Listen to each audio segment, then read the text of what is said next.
Print culture and the modern world. The Reading Mania.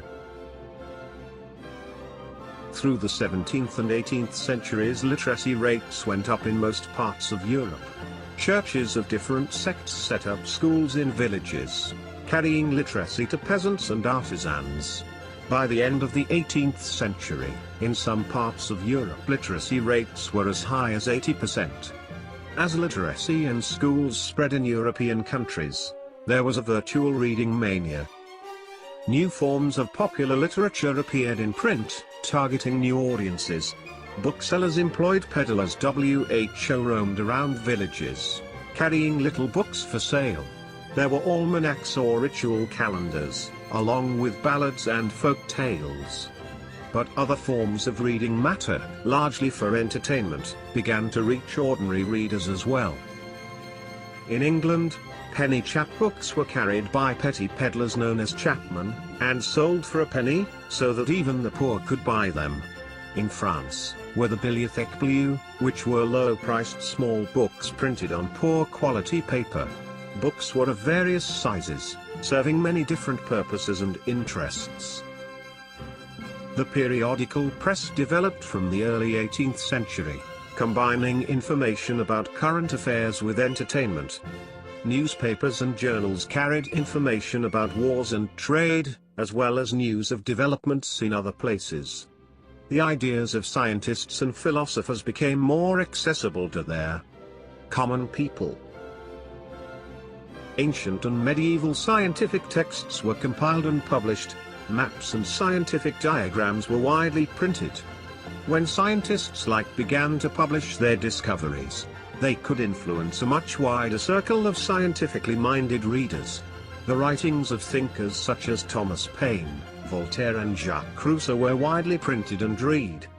Thus, science, reason and rationality found their way into popular literature. Print culture and the French Revolution. Many historians have argued that print culture created the conditions within which French Revolution occurred. Such a connection can be made when the following three types of arguments have been usually put forward. First, print popularized the ideas of the Enlightenment thinkers. Collectively, they argued for the rule of reason, and demanded that everything be judged through the application of reason and rationality. They attacked the sacred authority of the Church and the despotic power of the state, thus eroding the legitimacy of a social order based on tradition. The writings of Voltaire and Rousseau were read widely, and those who read these books saw the world through new eyes, eyes that were questioning, critical and rational. Second, print created a new culture of dialogue and debate.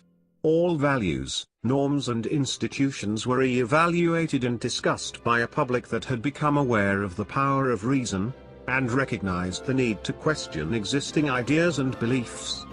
Within this public culture, new ideas of social revolution came into being. Third, by the 1780s there was an outflow of books that mocked the royalty and criticized their morality. In the process, it raised questions about the existing social order. Caricatures suggested that the monarchy remained absorbed only in sensual pleasures while the common people suffered immense hardships. This literature circulated underground and led to the growth of hostile sentiments against the monarchy. There can be no doubt that print helps the spread of ideas. But we must remember that people did not read just one kind of literature. If they read the ideas of Voltaire and Rousseau, they were also exposed to monarchical and church propaganda. They were not influenced directly by everything they read or saw. They accepted some ideas and rejected others. They interpreted things their own way. Print did not directly shape their minds, but it did open up the possibility of thinking differently.